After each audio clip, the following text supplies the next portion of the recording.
Hey guys, welcome to Eternal Midnight.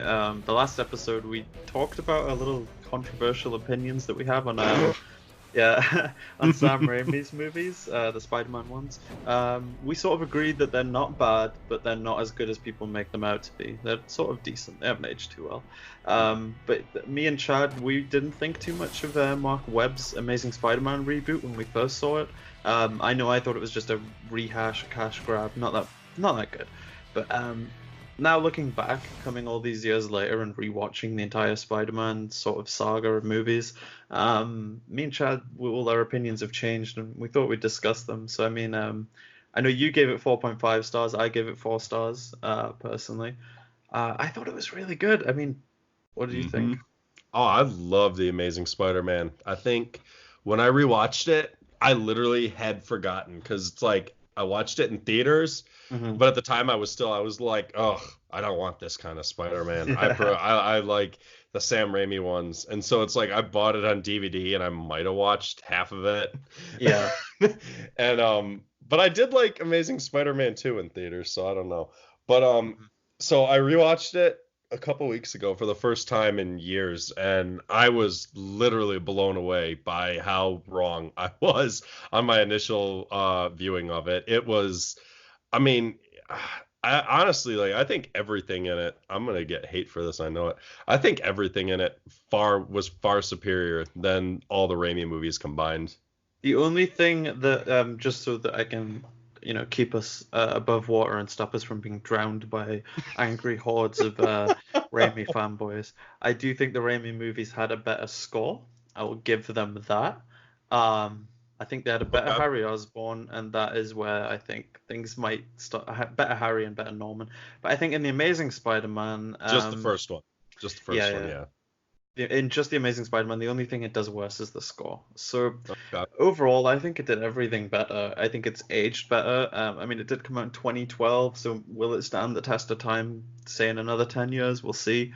But I think I it will, think it because will. I mean, yeah, look, this is coming off of we'd already seen Endgame when we went back and rewatched these, so it's like yeah. as big of an impression as it left on us, I truly think that speaks volumes about the movie itself that after all of the MCU, we still enjoyed it. I think it's better than a good chunk of the MCU personally. I Mm, think the big thing with the Raimi movies though is that they do feel like they're time capsules of the 2000s era. So if you look at them in that regard, it's that sort of cheesy, oh look, this is what things used to be like. This is what movies were like. This is pop culture in the 2000s, and I think you have to look at them in that way because if you try and look at them just as movies, they haven't aged well. But this one, I feel like there's nothing like that. It's just first and foremost, it's a movie, and they mhm, haven't bogged it down with pop culture references of the 2012. They haven't made it a product of its time. They've just made a good adaptation of the comics, and honestly, every character in it is absolutely stellar. The Lizard is one of my least favorite comic book villains, but he's one of my favorite live action Spider-Man villains. So I think that speaks volumes. Um, I think they made him very sympathetic. I think all the side characters were. I mean, Captain Stacy was phenomenal, and he was a mhm, sub-villain, I'd say. Flash was the best iteration of the character so far.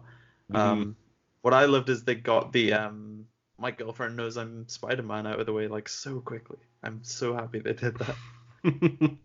Because I mean, with um, the Raimi, it is will he tell her, won't he tell her? And oh yeah, yeah, he just spins her around, hits her with the web, pulls her back to him. Bam. Nice and quick. yeah, and I love that because it's so in character, it's so charismatic. It's like, yeah, I'm Spider-Man and I'm doing it to impress you. It's a very Parkery thing to do. I think that's Well, the thing and with this movie. A lot of people say, well, Peter Parker's not violent. He's not supposed to be this cool kid. I saw him as really awkward and I mean, at he points I was was. I cringing mean, so hard. He was, I mean, it's what you said about Spider-Man 3. It's what Peter thinks is cool. That's well, how I saw him acting. and the way he stood up to Flash when Flash was bullying that kid, what that also Mhm. says, what I liked about that I almost wish they could have built on a little more because I feel they just kind of abandoned it. What that scene said to me was when he called him by his real name, Eugene. Yeah. What it said to me was at one point, maybe these two were kind of friends or something. You know what I mean? Yeah. Like when they were kids, like, like 7, 8, 9, 10 or something like that, and then just drifted when they got older. One became a bully, and Peter became awkward because even later, after Uncle Ben dies, basically the Flash being the bully dropped immediately after Mhm. that. Because also, I think you told me that was one of your favorite scenes, wasn't it? Oh, when he's holding him up against the wall and he's like, "Sorry, I'm sorry about your uncle." I just, that nearly got me. I mean, it's such a well acted scene. You can see that Flash is more than a bully. He's a more complex character. Because I Hmm. think the thing with Raimi's movie is basically Peter's getting bullied and the guy that's bullying him is a big 50-year-old man in a high school. And he's very clearly a strong big man that can beat Peter up. And his way of handling that is just to dodge all his attacks, punch him, and he's like, "Yeah, fuck you, Flash." Never appears again.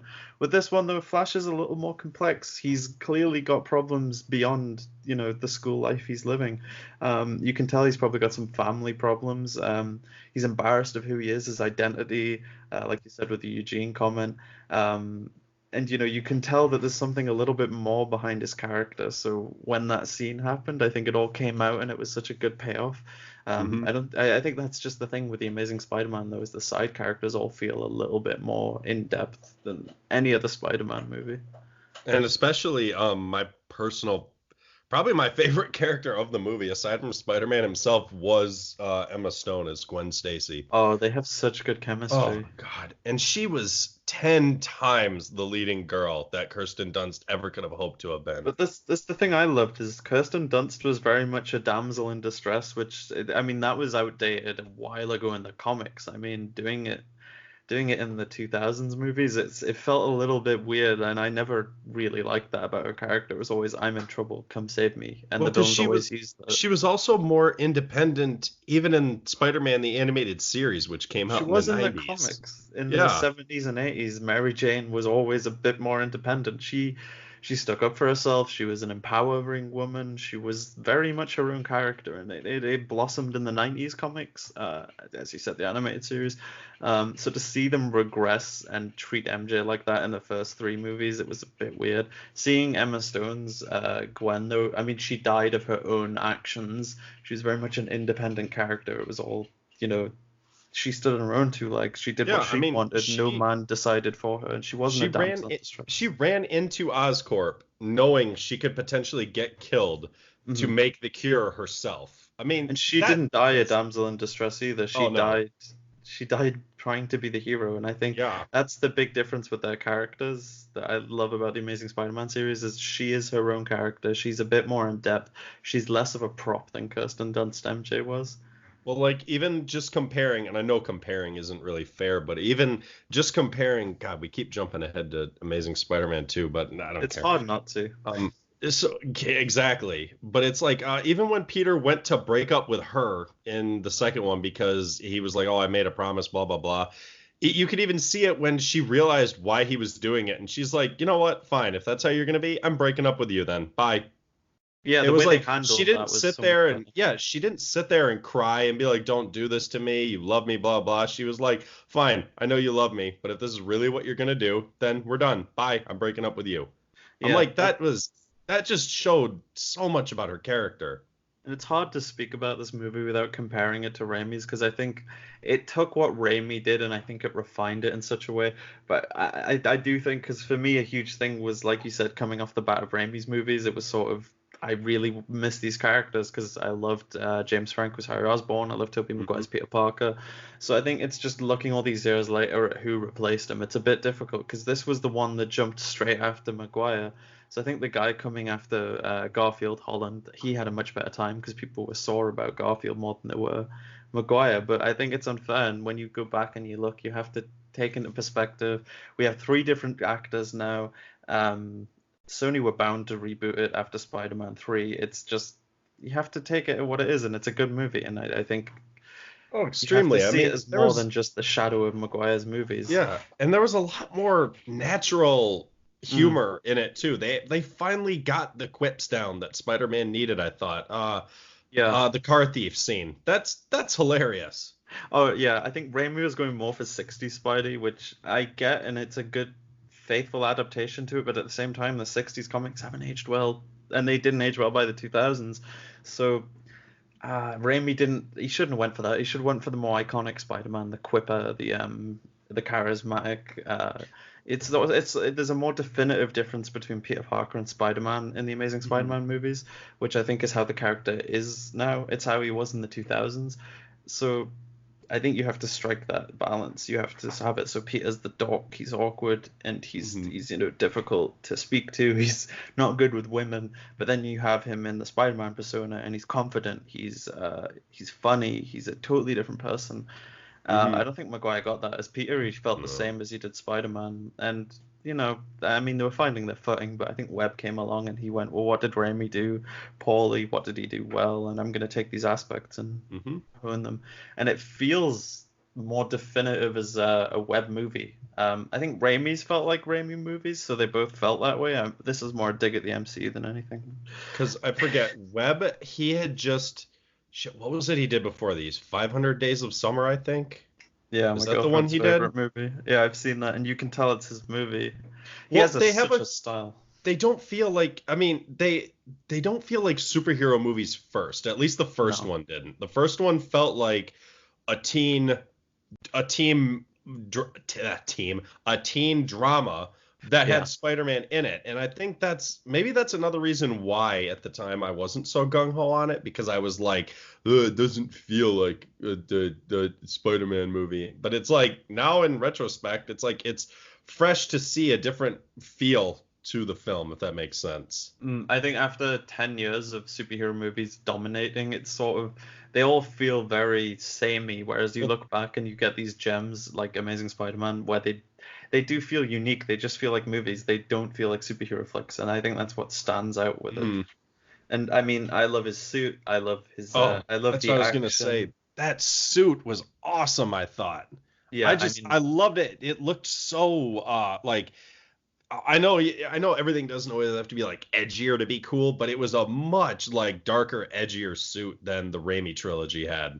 it fit the tone better because I think coming off Raimi, his trilogy was very cheesy. Even Peter being evil felt a bit cheesy, and I don't know if it should feel that way, but when you get Mark Webb's, it's sort of everything's a bit more serious, everything's a bit more real. And I mean, I don't think it's like DC's Dark Knight where it's grittier and edgier.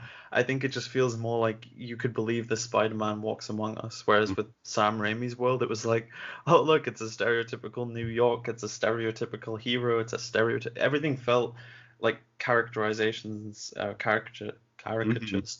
Whereas with this, it's like, oh, okay, so this Peter, I could believe he's in my school. I could believe this bully's in my school. I could believe this girl's in my school. I could believe that all these characters, they feel like they could exist. Whereas I don't think I felt that in the Sam Raimi movie. So it's like it's a bit more tangible, and the suit's more tangible. Nice Mm-hmm. segue.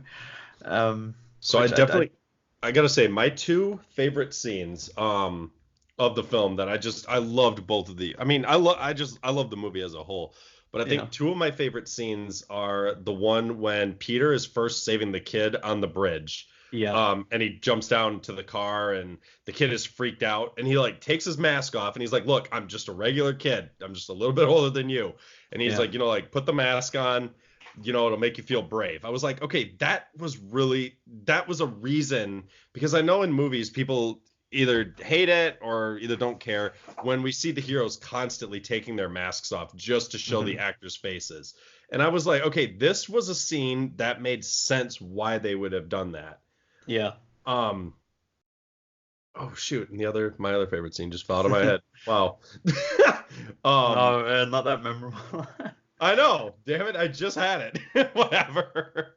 Well, Um, mine's Oh no, no, no. Flash. Now I remember the one where the cops had Spider-Man and Yeah, Captain Stacy took his mask off and Peter did the fight against the cops while keeping his head down yeah, until the very end when they were all knocked out aside from Captain Stacy. It's like it's a scene like something like that never would have made sense in one of the Raimi movies. hmm So I think I'd go with mine being Flash and Peter when his uncle's dead. You know, the confrontation. And then I'd probably say the dinner table scene with Captain Stacy, Hmm. because Oh, when Peter's so they were adamant. arguing. Yeah, well, he's so adamantly defending Spider-Man, and Stacy's Mm. very much because they don't know each other, and it's very you can see it's Peter getting all defensive because he doesn't understand why people wouldn't like what he does. He thinks he's a hero, and it's sort of that moment where he starts to learn of the other opinions out there, that he is a vigilante and that maybe the police don't respect him and that he needs to work on that. And it's a powerful scene, I think. And they did the whole Spider-Man's a menace without turning it into a big gag like they did with J. Jonah Jameson. Because that was funny for one or two movies, but it dragged, I felt. Whereas with this, it was much more real. I mean, It that's how you was, describe and the it whole was, movie. and it was coming from someone who it would make more sense to come from. It's coming Yeah. from, a cop who's like, I'm sick of this. This is not his job. He's getting in the way of us doing our job. Like he explained about the car thief, where he was like, that was, a guy we were following to get to one of the bigger names, and Spider-Man ruined it for us. Yeah, I definitely love that moment. It was such a powerful moment, and I love those confrontation scenes between minor villains. I mean, I'd call him that. He's more of an antagonist, I guess. But those sort of scenes where the hero and the antagonist are at odds with each other in a very personal and very vulnerable position. You've got like Willem Dafoe's dinner party scene, love that, or in the car with Michael Keaton. And whilst he's not a villain in the same sense, Captain Stacy is very much opposed to Spider-Man, so it's similar in that way. But I love Hmm. those sort of scenes, so that one is definitely up there. But I'd say like moving on to Amazing Spider-Man 2, it's hated by people, and For it no has. reason. I can see where they're coming from because it has the same sort of flaws as Spider-Man 3, where it was clearly Sony went to Webb and they went, "You did a great job on your first movie. Now we'd like to build a cinematic universe." Whereas with Spider-Man 3, it's like people want Venom, you have to put him in your movie, and they did the same thing to Webb, looking at, oh, we're in 2014, the MCU's picking up. It's been what, 6 years in the making, so now we want you to build us this. So throw in all this shit, throw in all this shit. We want you to build it up. And I don't think it worked because if it had just been a movie about Electro, I think it would have been really good because Electro was quite good. Jamie Foxx, I did feel the writing suffered with his character, but I do feel he was giving it a good performance.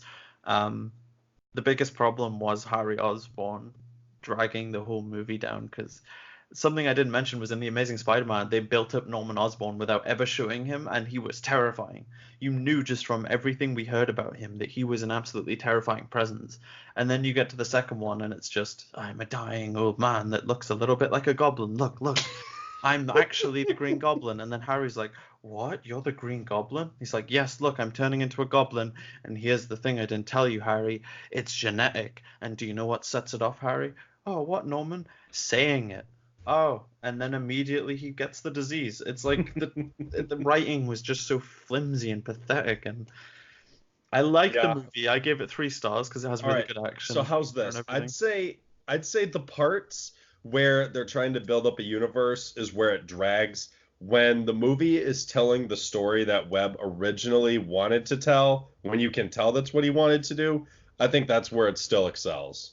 Would you count all the Harry scenes as what he wanted to do or as world building? Um, Harry, not as much. I'd point more towards the Sinister Six shit and Hmm.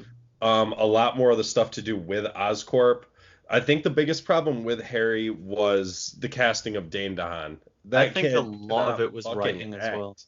Yeah, he can't act, so he really could not pull off even the worst of writing. Whereas I think Jamie Foxx, even though his character wasn't particularly well written, he was still fun to watch.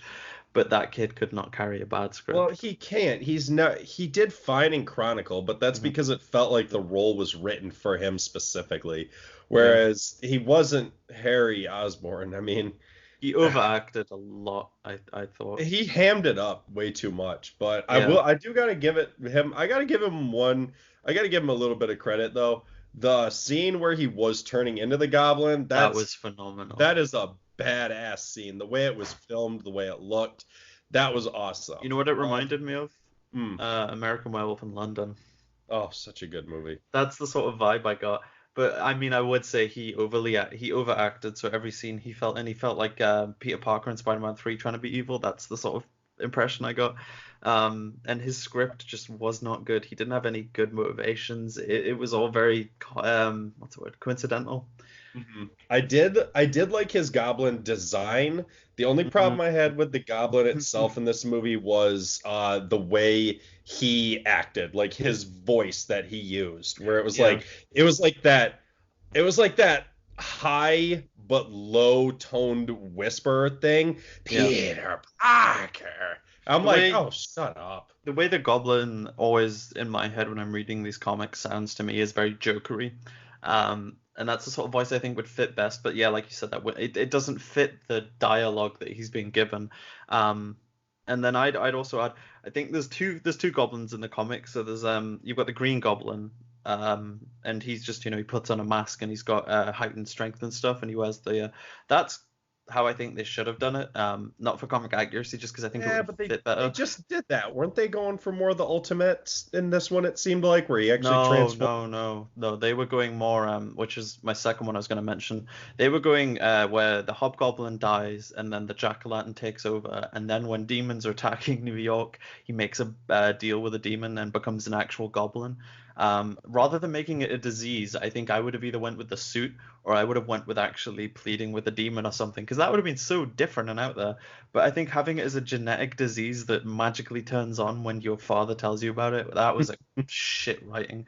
So I think making a deal with the devil to try and save your life, that would have been a more captivating arc. And rather than doing Harry, do Norman again. Yeah, I did think it was kind of dumb, but at the same time, I mean, we know this is true. There are so many comic book movies that things always happen for a coincidence. But I mean, Mm. this one was just more obvious about it. But there's a lot of them where it's like, oh, what are the chances this happened on this exact day that this could have happened if I hadn't been here? But I criticize that, so I'm No, gonna I be agree. fair I'm here. just saying there's a lot of them that do it. So Oh it's like, yeah, I'm but not Civil saying War it's was for. built on it, and people Oh, love that. Civil War was nothing but relying Exactly. on people to know the script to do everything, because that's all Civil War was, oh well, this will fall into place if this person does this at this exact time, but they'll only be there because so and so did this at this exact time. Civil War was should have just been called Coincidence War, because that's all it really was. Such a shit joke, Chad. Come on. I, that was that was Uh, bad. but I yeah, don't I care think though. the way you're thinking with Ultimate is he transforms into a gigantic Hulk-like Yeah. goblin, which that's if you want to go down the Ultimate route, which Amazing felt like it would, I would have committed and went down that. But they mixed it because it's like when Jack-o'-lantern Hobgoblin bargained with a demon, which is a weird sentence to say. Hmm. He physically transformed into a goblin, which is like sort of what happened with Harry in this movie. But I think having it as a genetic disease, well, why doesn't it happen to more people? Are there going to be tons of green goblins around there? It's just such a weird idea, and Hmm. I think they said it was a curse in the family, maybe or something. I don't. It was a bit of Uh, a flimsy. it didn't make sense. I think what happened was I think this is. I literally think this is what it was. Webb wanted to do Norman down the line. I Hmm. think he wanted to do like movie three. Green Goblin would show up, Yeah, but the studio was like, no, because we want to add something really bad in Peter Parker's life. We want to kill off Gwen. To kill off Gwen, we have to have the Green Goblin. Oh, but I haven't established Norman. Okay, fine. Make Harry the Goblin then instead. He can do it. yeah. See, I think if you'd saved Gwen's death for movie three, Norman was the Goblin. It would have been really good because they hyped Norman up. Um, the way he was writing him as well in the first movie was brilliant. But then the way they handled it in this, they just killed him off, had his Well, son go psycho. what they wanted to do, and this is where I'll give them a little bit more credit than I think most other people do. While they did obviously, basically, they did pull a BVS before a BVS. They were build our Yeah. universe in one movie, but at least unlike other franchises that rush things to get to something more, at least Sony's original intent was they wanted to give us a villain movie. Now, I'm not saying I forgive Amazing Spider-Man 2 for rushing just to get us to another movie. Hmm. At least Sony wanted to do something different. At least their original plan was after Amazing Spider-Man 2, we're going to do a Sinister Six movie, and then we'll lead into a movie where Spider-Man fights them. I'm like, Yeah. at least they wanted to do something we hadn't seen yet. Something that, sorry, Marvel, you're afraid to do, and it took you God knows how many movies to finally give us one where a villain was the main character, but it was still a hero-centric film. See, I think whilst I can give them credit for that, Sony's constant interfering just means I Oh, can't give them props easily. for shit. They No, that's what might, it is. yeah, they might take risks, which I like, but I think Fox's movies weren't great either. I want to give them props, but honestly, I just with how much they interfere and meddle, I feel bad for their directors because when they get to shine, like Raimi did in Spider-Man 1 and 2 and Webb did in The Amazing Spider-Man, uh, they kind of drag them into the mud and shove them into this sort of war zone where they get no creative control whatsoever. No, And and these it's directors, these yeah, creative people lose control to the men in suits who sit behind desks and write checks. I mean, it's yeah, like, sorry, you can't look at somebody and tell them they're not creative because they'll fight you every time. But it's like it's like I almost wish the directors, I mean, especially for like Sam Raimi going back to Spider-Man 3. The man had made Sony millions upon millions with Spider-Man 1 and 2. And when he looks at you and says, I don't want to do this in a movie, maybe you should listen to him. yeah. You know what I mean? He's the creative one. He's the one who's going to deliver your product. You're giving him the money for it, so I understand why they feel like they want to have a say. But when the whole thing is we're going to build something bigger, so your movie has to be our doorway to a larger universe, it's like that's not how it works. You cannot do it in two movies. Just to wrap things up a bit so we can move on. Oh God, I you barely said anything about Amazing Spider-Man 2. That's good though. well, I mean, I the love best the stuff. suit. This is one of my favorite suits. Yeah, the suits, the visuals, the action, the humor, and their chemistry, and Gwen and Peter's death, not Peter's death, Gwen's death and Peter's reaction was, I mean, eliciting that much emotion from just two movies. I think it's really good that they could do that. I think they could have done that in the first movie, and I probably would have cried. So honestly, just being able to pull that off, I mean, kudos to the acting and the writing on that part. It's just everything else tracked it down. Rhino's fucking dumb cameos, Harry's terrible performances, the poor writing of Electro, the plot was pretty thin. It's a mixed bag. That's why I gave it Yeah, 3 stars. here's how I look at it. It's not a I want to say it's a good movie. It's definitely not a great movie. That's No, not there's I no don't think debate on that. it's. I'd say But it's not I good. It's enjoy not it. great. It's I decent. mean, when I watched it, I'm man enough to admit it. I don't care. I cried when Gwen died because that was sad. I cried when Gwen died and I didn't cry when Tony died. What does that say? I cried both. No, I'd say it's not good. It's not great. It's not bad. It's mediocre. I mean, that's where it falls for me. It's Hmm. like, yeah, I could watch this, but I'd rather just skip it. I'd rather just watch The Amazing Spider-Man and move on. Yeah, I think that's how it falls. But I mean, I had fun with it. Yeah. It's a It's good watch. to everyone who sits and says, "Oh yeah, that movie was garbage. There's no reason to ever go back and watch it again." I honestly say go back and give it a rewatch. I mean, you're gonna find that you're gonna see the stuff you didn't like in it again, but you might find a few surprises of stuff where you say, "You know what? That part wasn't that bad," or "Okay, wow, I forgot about that." Yeah, I got to give the movie more credit than it deserves. Yeah, I'd say to finalize our thoughts, my favorite part is how intelligent Peter was in these movies. I think they did a great job with Peter. I think Mm. he was awkward, he was dorky, he had great chemistry with the girl he loved, and his interactions with everybody was just fantastic. We He didn't even nailed. mention we didn't even mention Aunt May in these movies. She's not as good as Rosemary, but she's not bad. She's good, but she couldn't top Rosemary. I think that's how I put it. I enjoyed her a little more. I felt more of the struggle of losing Uncle Ben out of this incarnation of Aunt May than we did the original one. I did, but I think Rosemary had better interactions and writing with Peter than this one did. With this one, I thought she was very forgettable. Uncle Ben too. I think the thing that Raimi did better was Uncle Ben and Aunt May, but I don't think anything else was particularly. What was the line Uncle Ben said? Because I remember you said you really enjoyed that. Because I know it wasn't though. With great power comes No, great it's very responsibility. long-winded. It's just sort of him. Hmm. It's him rewording it. He says it's something his father used to say or something like that. Right. Um, It's so memorable that we both forgot. well, it's not as short and snappy, so you No, can't. I know. I agree. I Yeah. agree. That's the thing, though. They turned Uncle Ben's phrase into a catchphrase, which I don't think it should have been. It's not something like, "Oh, I want to fight these villains, but I'm having a moral conundrum. Ah, wait, Uncle Ben once told me that with great responsibility, no, Wait, with no, great great power, power. yeah, with great power comes great responsibility. And I'm like, oh, why? That's it's like his dying breath. And I just think having Uncle Ben actually have a proper conversation with Peter means a lot more than just, oh, hey, Peter, yeah, what, Uncle? With great power comes great responsibility. Oh, thanks. That's cool, I guess. Oh, yeah. It's like it's just such a dumb line. I never liked it.